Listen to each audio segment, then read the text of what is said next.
Welcome to HerNest with Rose Joy, where healthcare, soul care, and self-care blend to birth wholeness.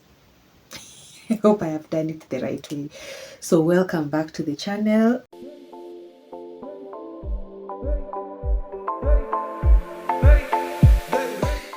I hope you've been well. I hope umekuwa poa wherever you've been at, whatever endeavors you're involving yourself in, whatever activities you're doing, if it's your business, if it's your job, if you're just taking care of your family, whatever it is that you're doing, I hope you're doing well. I hope uko poa na you are thriving, because this channel is here for you to thrive, for you to actually be the better version of yourself. We usually say our tagline is nurture, thrive, and then rise. Back on today's topic. Today we are going to talk about something that touches more on what I do on a professional level, and it's also a report that was done by UNICEF. And I was supposed to have addressed this issue kitambo. I know I am supposed to have addressed this issue kitambo tu sana, but life has been lifing. Hey, one day I'll just tell you what has been going on. It has been hard. I can say it's a little bit a hectic or a hard season for me right now, but this is actually what keeps me going. Me having to talk to you in front of this camera, tell you about God, tell you about healthcare, tell you about nutrition, soul care, matters of the mind, mental health, whatever it is that we talk about, this really keeps me going. And so yeah, a lot has been happening and is still happening. As a matter of fact, it's still happening. But I'm just grateful that I get to have this opportunity. I have a community with you guys, and I don't take it for granted. However few we are, every time I think of you, it gives me energy. It gives me that motivation to do it again, even despite whatever is going on, despite what's happening. I ask myself, let me talk to my people here in the internet, and because of whatever happened, and so I believe this is now the time or the opportunity that I've had to come and address this issue. And this issue is very personal to mothers and caregivers in general, and the topic is, from the title, you're going to address childhood obesity. So there was this report that was done by UNICEF. Of course, it's on a wider scale, considering both developed countries and underdeveloped countries. So when we talk about malnutrition, most of the time we've been addressing issues to do with underweight, children not having enough to eat, children starving because of hunger.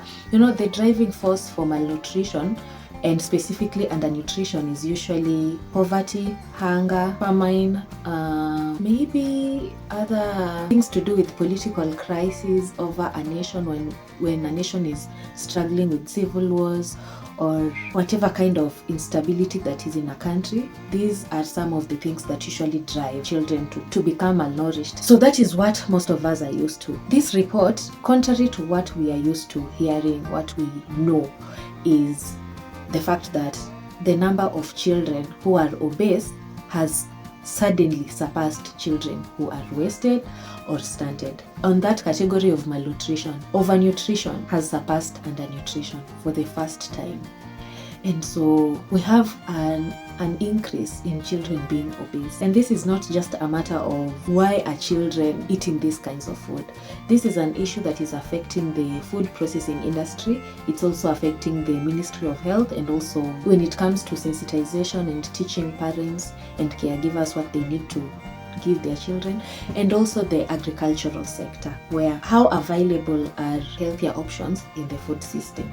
How available are they, and what roles are food processing companies playing when it comes to such things? And are parents really aware of good nutrition for their children? Do they know what nutrients to give their children? Do they know what we term as healthy food and what we term as unhealthy food? Because as you will be realizing, children often adapt the lifestyle of their parents. Children don't wake up and decide that, okay, I'm not going to have this food. In fact, during complementary feeding, we usually tell people, we usually tell parents, and caregivers that how you're going to carry this process between 6 months and 2 years is going to determine how this child grows. It's also going to determine his or her palate. It's also going to determine if they are going to be picky eaters or not. What foods do they like? What foods don't they like? But again, we also have the concept of personal taste and preference, where a child may just not like a certain kind of food. But when it comes to the health of the child in general, I feel like how a parent or a caregiver journeys with the child during this transition from breastfeeding to now introducing family foods is also a contributing factor to all this. So this is actually an issue because, once a child develops obesity during childhood, there's a very high chance that this child is going to struggle with chronic illnesses.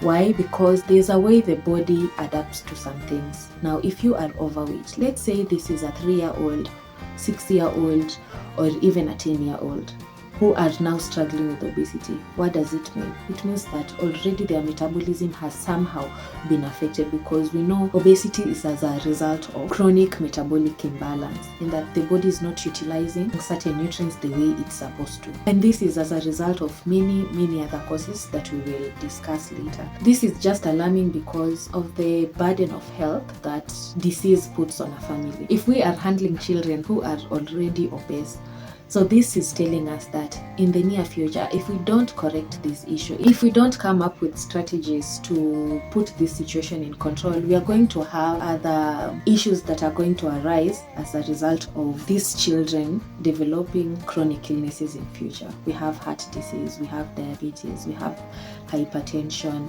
and many other health issues that are likely to develop later in life just because of your nutrition status as a child. Before we get further into the causes, let's first analyze under what circumstances are we likely to find children who are obese. When we talk about a child being obese or overweight, it means that this child is being given food that is contributing to their weight exceeding their normal range according to their age and even height.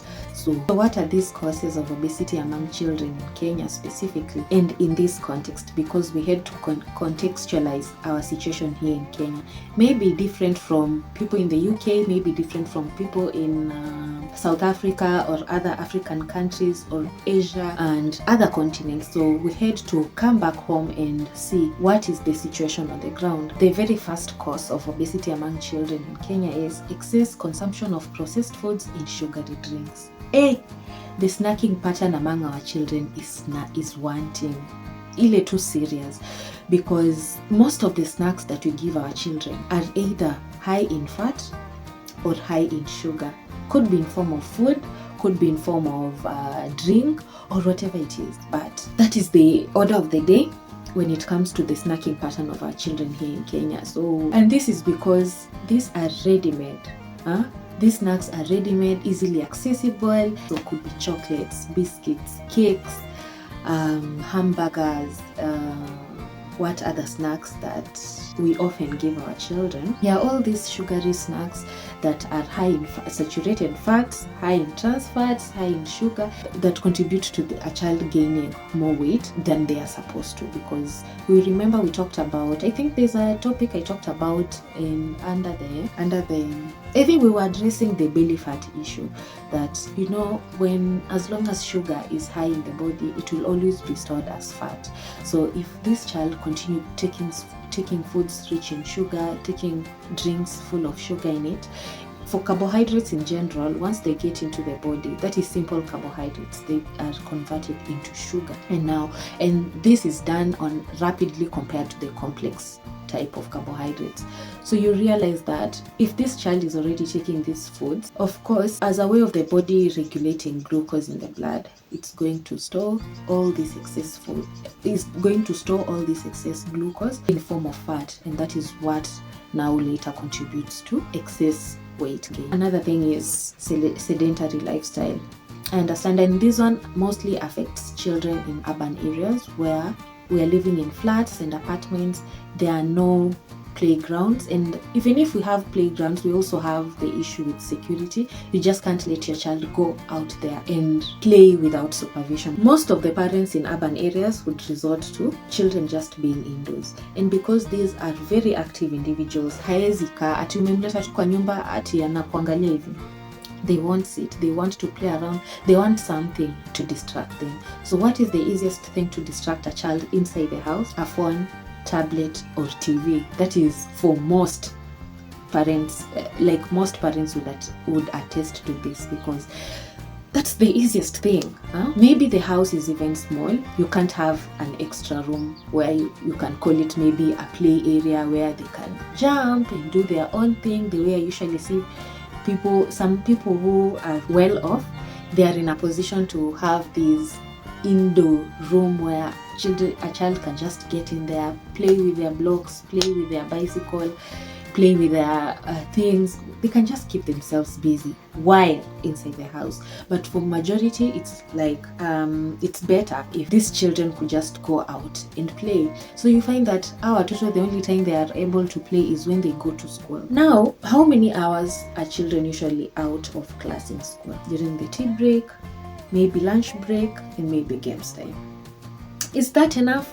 Sure, it plays a role, and I feel like this is also something that CBC should really consider, like taking physical activity a bit more serious or a bit more engaging, because I believe if they plan their lessons in such a way that there is more of activity work than just sitting in front of a chair behind a desk, I think this can equally be a good way of addressing it. Now I'm getting ahead of myself in the process, but anyway, a sedentary lifestyle is also another cause.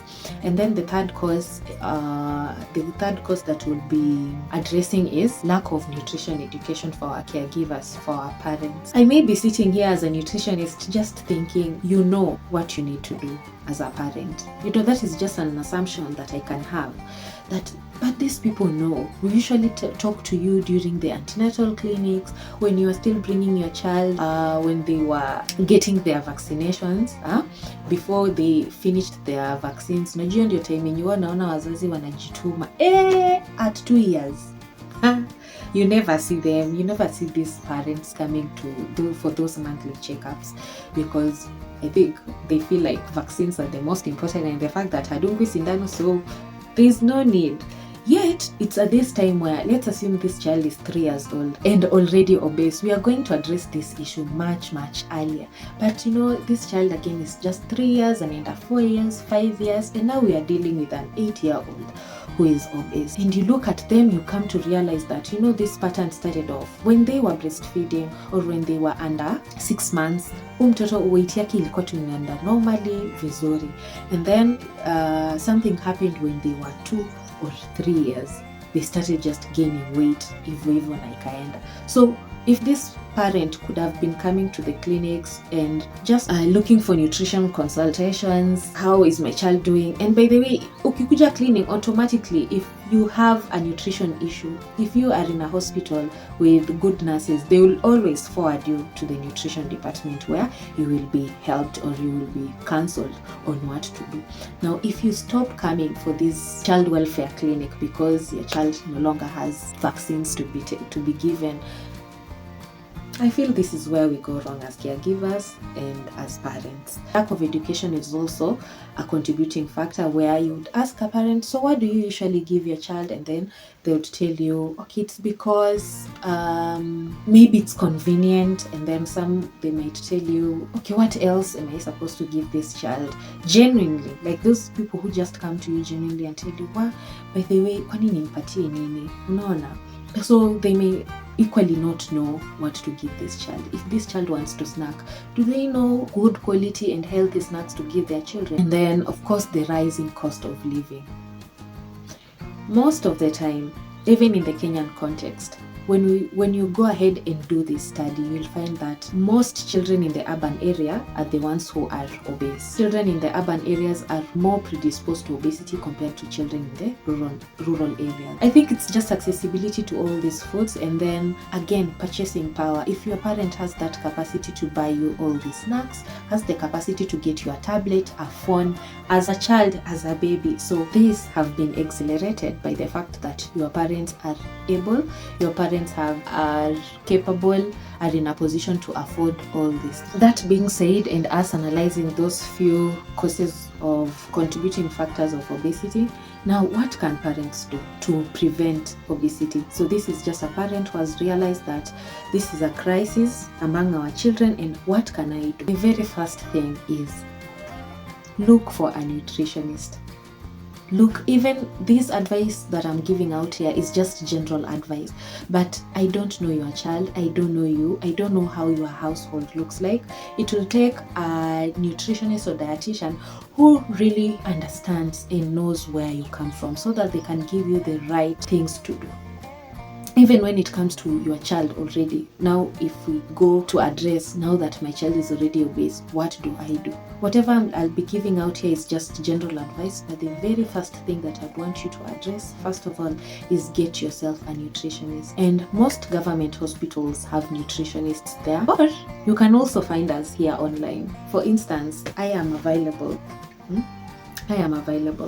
Work with a nutritionist who understands your child, who understands your family, who understands where you come from, so that it's no longer just enda ufanye hivi. We give you things that will not work for you. No, we want to make sure that we tailor our nutrition counseling, our nutrition education, and even intervention to suit your family and the circumstances that you are in. Now, after you working with a nutritionist, another thing is you're going to reduce sugary drinks and processed foods.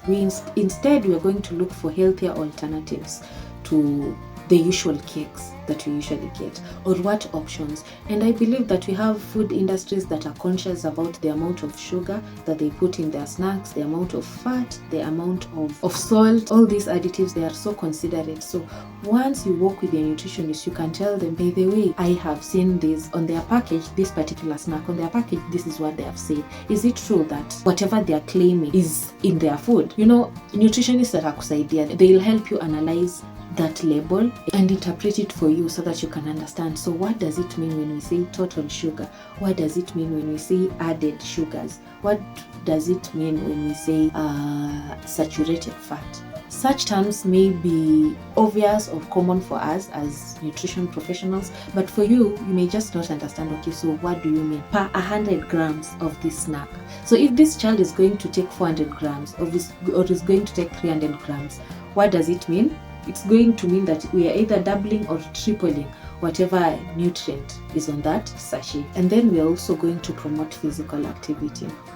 Physical activity is something that schools should incorporate, including daycares, and then even for our homes, for those people who have compounds or who have play fields. I think this is something that should be encouraged. And then for those who may be living in those high-rise apartments where children don't have places to play, we can maybe try to look for ways in which we can keep these children physically active in such an environment.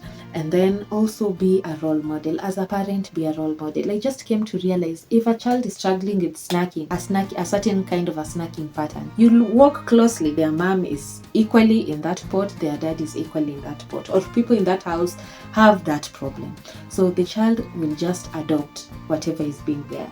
If we are in a household where we love eating cakes, where we have to drink soda on a daily basis, where we have to order in food, where we have to get all these foods that are not maybe healthy for the child will just know, okay, so this is what we usually do. This is what's available, this is what I'm given. So nini ingine watafanya? They'll just move the same way the household is moving. So let's be role models as caregivers and as parents. And then another thing is portion control. Watch the food portions that you give your child. This is more applicable, especially when it comes to snacks. By the way, I have a problem with snacks.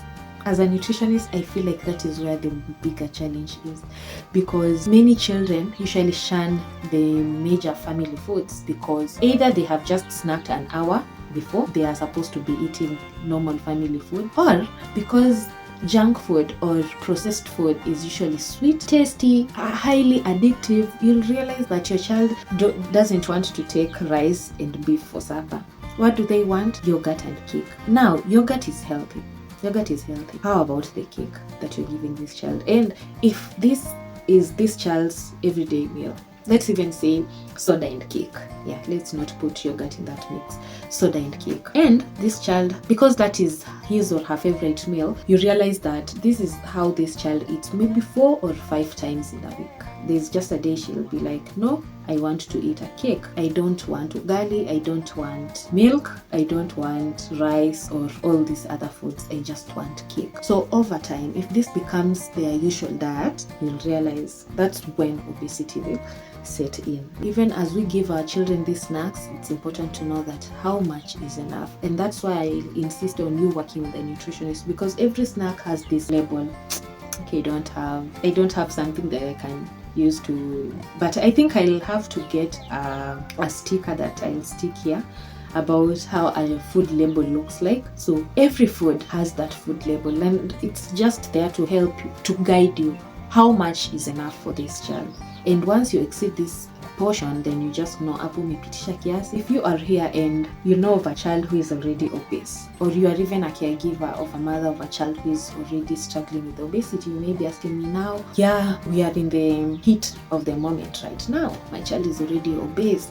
What can I do so that we can bring their weight back to normal? Number one, back to what I said about how to prevent obesity, is get yourself a nutritionist. You getting yourself a nutritionist is going to help that nutrition know your child, and then give you a specialized plan, a specialized intervention or process. They are going to tailor their intervention to suit your child, so that again, we don't want that rift between a parent and a child because of food. You know, food is very emotional. I know most of us know it. Food is very emotional. So you just can't wake up. Let's assume your child has been eating like this. When it comes to you implementing these changes, there are special circumstances where you might need the help of a nutritionist. You might even need the help of a child psychologist in certain situations where your child can hate you for just changing their diet like that, without even maybe ushering them slowly. Like, there's a process to this thing. You just don't wake up today and to say, from today, no soda in this house, no cakes, no biscuits, no this. No, we have a process into doing all these things. So working with professionals in this area will also help you so much about it when it comes to food portion control. And also, because these children are growing, the way you can look at yourself as an adult and then discover and decide that you want to lose weight, that's not the same way we are going to approach it when we are talking about children. Because children before the age of 18, these are children who are still undergoing growth and development, and any type of crash diet, any type of highly restrictive diets or dieting, or whatever ways that you choose to make sure that this child is not eating much, or kidogo kidogo you are turning them into vegetarians, haitatusaidia. Haitatusaidia, and it will also interfere with their growth and development. We want to make sure that this child grows up healthy, but growth and development should not be affected. Yeah, we still need their brains are still developing, muscles are still building up, other body organs are equally still developing. So you don't want to interfere with this process in the name of putting your child on a weight loss journey. Children cannot be put on a weight loss journey, and so that's why it's important that you work with a nutritionist who will guide you through this. And then just focus on a healthy lifestyle as a family. As I had said, children don't shop there for their own foods. They don't just decide on their own that I want this. For them to pick a certain thing, it's because it's within their proximity and it's what you guys do. So it's just good ikifika ile point yenye you adopt a healthy lifestyle for yourself, even as a family, when it comes to snacking, the foods that you're eating, when it comes to your dietary habits and patterns. Together as a family, will be more effective compared to you just sidelining this child because they are obese or they are overweight. So hii kitu inawahusu peke yake. No, inahusu kila mtu kwa nyumba. So it's supposed to be a collective thing that you do as a family. So parents and guardians and caregivers, we now understand that nurturing our children is not just about giving them enough, but it's also about giving them the right food. Now that we are giving them enough food, a question to ask yourself is this food the right food for them? Will this help them grow into better children? Will this contribute to them having a healthier lifestyle, or am I also contributing to their health issues that they will face later on in life? This is just a wake-up call for government when it comes to health of our children, when it comes to for those working in the food industry areas, for those working in the agricultural sector, and even for us nutritionists when it comes to nutrition education and counseling. Just giving you the right knowledge, the right information that you need so that you can make informed decisions for your child, decisions that will program your child for a healthier life, and also which will also program them to make their families better. Because you did better as a parent, they are probably going to do better when they become parents, and the whole society or the whole lineage becomes a lineage of healthy individuals. If you have watched till this end, thank you so much for keeping me company, and I want to tell you that I appreciate you. This view, 1 view, 2 of you, 3, 4, 5, 6 or 10 of you, I appreciate the fact that at least your view will count and will contribute to this video being pushed to other people who may need it. And so if there's something that you have learned or something that you'd want to address, the comment section is usually open. Just comment, say something, what you've learned, what you'd want to learn, and let's learn and continue nurturing ourselves. You remember, we nurture, thrive, and then automatically we are going to rise into the best versions of ourselves. And so thank you so much. Until next time, goodbye.